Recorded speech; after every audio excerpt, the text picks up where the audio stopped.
Hello, I'm Ingrid, and I'm 27 years old. I was orphaned at a very young age because both my parents passed away in a car crash. They didn't have any family to look after me, so I was put into an orphanage. I was there for about 3 years before my parents adopted me. My adoptive parents turned out to be these billionaires, so I had a pretty rich and fulfilling life after that. They didn't want to make my adoption a big deal, so they kept it hushed up. They wanted to do good without it having been broadcast everywhere. When I turned into an adult and had my own place, the two of them decided that they wanted to expand their business further and took to touring Europe in search of opportunities. It was around this time that I met Patrick, my now ex-husband. We met in college and instantly liked each other. After a couple of conversations, Patrick, a very happy-go-lucky, caring man, made me like him a whole lot more. Our dates led to us becoming an official couple. We had the perfect relationship, although there was one problem. It was no secret that Patrick's family did not like me. The first time I met them, Patrick and I had just graduated college. He waited to introduce me to his parents until we were both well settled in our lives. By that, I mean that we were both working good jobs. Patrick had warned me that his parents tended to be a little judgmental when it came to their children's significant others, and he wanted me to make the best impression I could. I didn't mind, but meeting the parents was nerve-wracking for me. By the time Patrick introduced me to his parents, we had been dating for a good 4 years. In those 4 years, we also got engaged, so I guess that, in itself, it was going to be a problem for his parents, considering they never even got to know me as his girlfriend. I remember freaking out about it with Patrick the day before we were supposed to meet his parents. "They're going to hate me, Patrick." "They won't, I promise you. Do you not think that they'll be shocked to find out that we're engaged?" "Well, yeah, but I don't think it will be that big of a deal." "Are you being serious right now?" "You were scared about introducing me to them because you know how judgy they are, and you think introducing me as your fiancé is not going to make them judge me even more." "Look, even if they do, will what they say really matter?" "It won't to me, but I don't know about you. You always seem so careful about them." "I promise you that it won't affect or matter to me at all, Ingrid." "All right, if you say so. But do you think maybe we should just not tell them we're engaged, and then, like a month or so later, we should tell them? Will that make you feel any better about this whole thing? Because I have no problem with either of the options. I think we should hide it just in case. I'll do anything to get on that good side. You have nothing to worry about. I'll be there with you no matter what. Thanks, sweetie." The only reason I had been freaking out so much was that whenever I suggested that Patrick tell his parents about me, he would make a whole fuss about them not going to approve of me. Now, at this point, I began to kind of understand why. You see, Patrick's family were pretty rich, and they loved to live lavishly.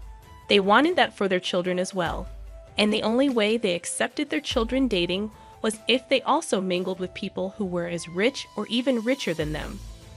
The way I was living back then was by no means rich according to their standards. I hadn't told Patrick about my family because I didn't see the point of it. Plus, by the time I figured out why he was so adamant about not letting me introduce myself to his parents, I felt like it was even more unnecessary for them to know just who my father was. I wanted them to like me for me and not for my money. I naively believed that they would like me that way, but oh boy was I wrong. We decided to meet Patrick's parents at a fine dining restaurant. At that time, Patrick held my hand as we walked in. I wore my engagement ring on my necklace because I wanted to keep it on me without actually drawing any attention to it. When we got to our table, his parents already looked upset. Patrick told me to expect that because they were big sticklers about time. When we had arrived exactly 2 minutes late, well, we were already off to a bad start. His parents gave me a once-over and twisted their faces into disgust. They proceeded to ignore me for a little while as they made conversation with Patrick. I will admit I felt really small in their eyes. The longer they ignored my presence, the stronger my urge grew to leave. I kept my head down for the most part until finally, Patrick drew his parents' attention towards me. "Mom, Dad, you can't just keep talking to me here. This is my wonderful girlfriend, Ingrid. Oh, hello. It's a pleasure to meet both of you. Hi, I wish I could say the same. Mom, what? I'm only speaking the truth. So, Ingrid, I heard you and Patrick met in college. Is that right? Yes, we did. We happened to share some classes together. Ah, and how did you manage to attend this college? From what I know, the tuition is pretty high, and it's a pretty hard place to get into. Dad, that is enough, Patrick. You will not speak to your father that way. He's asking a very valid question, Ingrid. Please answer him. Well, I got a full ride there. I'm super grateful I got to go there because not only did I get to learn a lot of things, but I also got to meet Patrick, which has been one of the best things that has happened to me. Of course, it's one of the best things that's happened to you. He's loaded, and you need that kind of money. At least you have some brains because your looks aren't all that good. You know what? That's enough. We're leaving. Come on, Ingrid. Patrick grabbed my hand, and we walked out. I was in shock at the way that his parents had treated me. I couldn't believe that people could be so mean so openly and to the person's face. I was in too much shock to even feel anything. The car ride back home was silent because Patrick was fuming. When we reached home, Patrick made it a point to make sure that I was doing okay. But truthfully, at the moment, I really did not know how to feel. I had dressed up nicely and made sure that I sat properly as well. I didn't order anything expensive, but somehow, without me even saying a word, Paula and Marley made their judgment about me.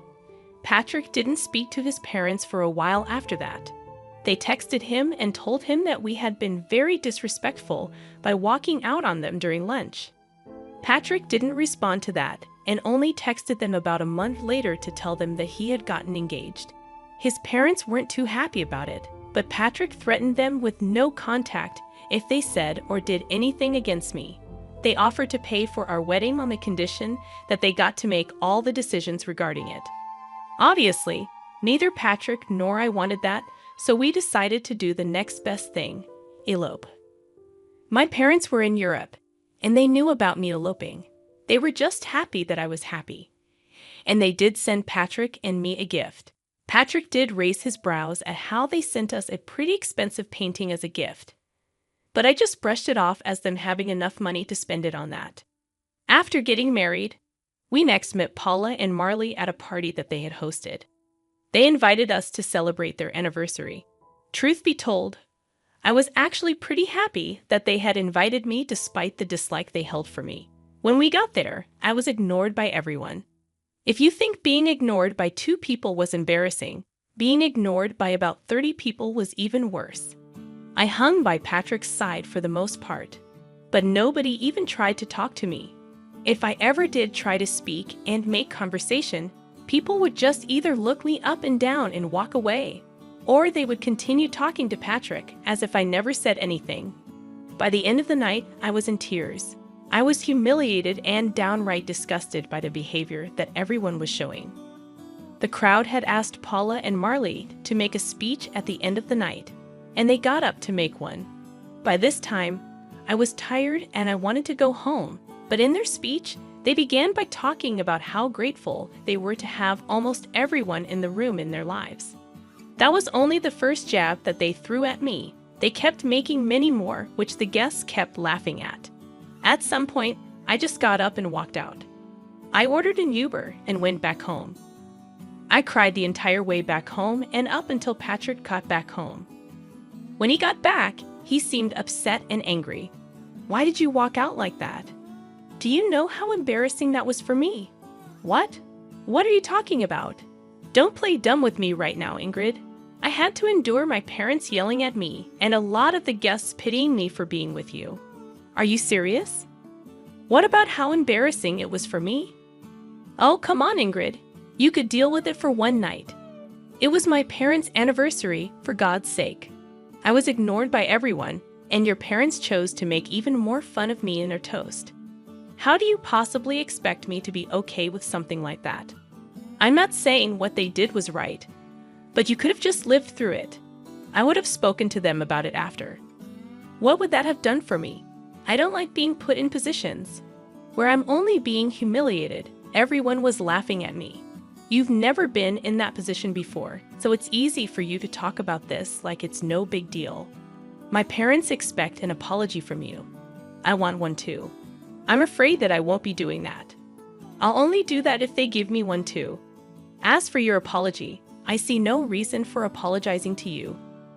You always stood up for me. I don't see why this is any different. This is very different because, unlike before, you humiliated my family in front of all our guests, and your parents humiliated me, your wife, in front of all their guests. Maybe my parents were right about you. You're impossible. With that, Patrick went to sleep in the guest bedroom. I couldn't understand why he had a sudden change of behavior. Was it really that bad for him after I walked out?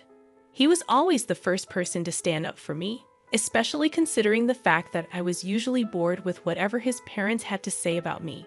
For me to walk out should have been the biggest signifier of just how bad they made me feel. Yet Patrick didn't seem to care about that. Patrick didn't talk to me for the next week. I also got a lot of texts from his parents, calling me ungrateful and an embarrassment. I tried to talk to Patrick, but he refused to. Eventually, I decided to give in and apologize to both him and his parents. Even that felt humiliating, but I was willing to go through it because I loved Patrick, and I didn't want this to be the hill I died on. Things after that only got worse for me. Patrick's parents retired and spent a lot of their time hosting family dinners. They hosted it once a week, and Patrick was always invited. The first time they hosted it, Patrick brought me along with him to their house. As soon as I stepped in, the atmosphere in the room got awkward. Paula was busy getting ready, so she didn't see me immediately, but Marley and the rest of Patrick's siblings awkwardly glanced at me. They didn't talk to me, and Patrick left me to stand by myself while he caught up with the rest of his family. When Paula came downstairs, she saw me and practically flew over to me in rage. "What are you doing here?" "Excuse me?" "No, I will not excuse you. What are you doing in my house right now?" "Well, you invited us for dinner." "Wrong. I invited Patrick because it's a family dinner. I'm Patrick's wife, so I'm a part of this family, am I not?" "Absolutely not. An orphan like you deserves no space in this family." "What? You thought you could hide the detail from us. We do background checks on our children's spouses, and you are not in my son's league whatsoever. I will never accept you here." "Why not?" "That can't be the only thing that determines whether I get to be a part of your family. You're ugly and poor. You'd never fit into our elite circles. I never want to see you again." "Why are you being so superficial? Are you scared that I'll damage your reputation just by existing? Does the fact that I bring your son happiness not satisfy you? If happiness brought in money, a lot of people would be billionaires. This is exactly why you'd never fit in with us. Or maybe I'll just never be as superficial as the rest of you because I value who a person actually is. You never even took the chance to get to know me before casting your judgments on me." "I'm glad I don't fit in with you, Ingrid. That's enough. Here's some money. Get yourself an Uber and leave." I stared at Patrick in shock as he held out the money.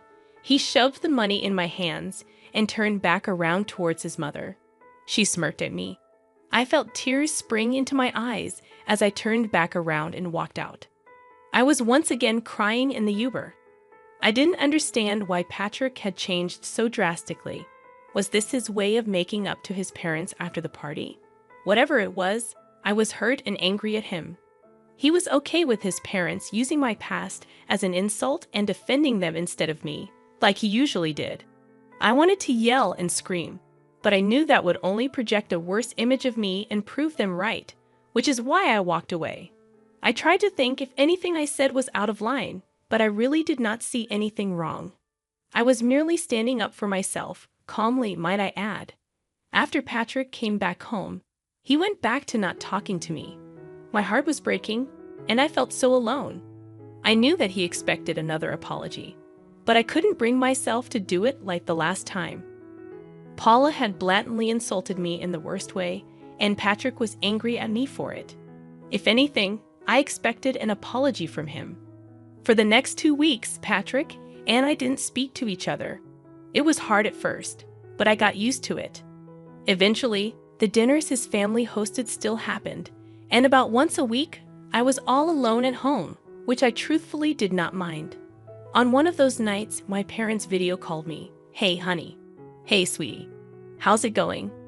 Hey, Dad. Hey, Mom. Things are not good. Why? What's wrong, sweetie? If you need help with anything, feel free to ask us. I don't think this is something you guys would be able to help me out with, but thanks for the offer. Where's Patrick? Is he not helping? That's the thing. He's part of the problem." Huh? Sweetie, could you be a little more clear about what the problem is? Well, his parents are pretty wealthy and also very snobby. Oh, I hate those kinds of people. Tell me about it. Anyways, they thought that I was some poor girl who could never live up to their standards and fit into their elite circles. So they took it upon themselves to humiliate me every time that I met them. What the hell? Oh yeah, and the last time I went over, Patrick's mom decided calling me an orphan was a good insult. Oh, that woman. I'm going to claw her face off. How dare she call my precious child an orphan? Do they not know about us? And what the hell has Patrick been doing in all this? I didn't tell them about you guys because I knew that their opinion of me would change if they knew. And I wanted them to like me for who I was and not for my wealth. As for Patrick, he's siding with them.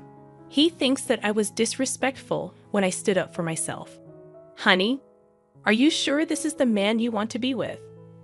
I love him a lot, but this is not how I want it to be. We haven't been speaking to each other for the last 2 weeks, and I'm surprisingly okay with that. All right, sweetie. I'll get you in touch with one of my friends over there. As for your worry about us not being able to help you out, I think we might actually be able to help you get a little sweet revenge. Huh? What do you mean? Your dad and I are coming there next week. We wanted to take you and Patrick on a vacation, but now we can just take you. More things for us to do together, I guess. Really? Oh my God, I'm so excited to finally get to see the two of you in person. Again, that was a real pick-me-up. Finally, I felt happy after so long. The three of us continued to talk for a little while after that. Dad elaborated on his plan to help me. After a little while, he asked me where these dinners of theirs were being held. And as far as I knew, they took turns hosting in their house and at restaurants. Conveniently, the week that my parents were coming, the dinner was going to happen in a restaurant. I needed to get information on where exactly this dinner was going to be held, so I could provide my parents with the location. Thankfully, I had Patrick's email logged into my phone. And if there was one thing I knew about Paula and Marley, it was that they loved to email everyone everything. It wasn't that hard to get the location, and I gave it to my parents. At the same time, my mom's lawyer friend contacted me, and we got started on the process of filing for divorce. My parents landed in the States and decided to check into their hotel, where I met them. We had lunch together, and then the two of them sent me on my way for a spa day that they entirely paid for because they thought I deserved it while they got ready to get revenge on my in-laws. My parents walked into the restaurant that Patrick and his family were at. According to Dad, when they approached the table, Marley and Paula began to murmur among themselves as they recognized just who he was. Mom told me that this was how the conversation went. "Hello? Oh my gosh, Mr. Burns. What brings you here? Oh wow, I just happened to see some familiar faces, and I figured that I could drop in and probably dine with you." Familiar faces? Who are you speaking about, Mr. Burns? Well, I see Patrick.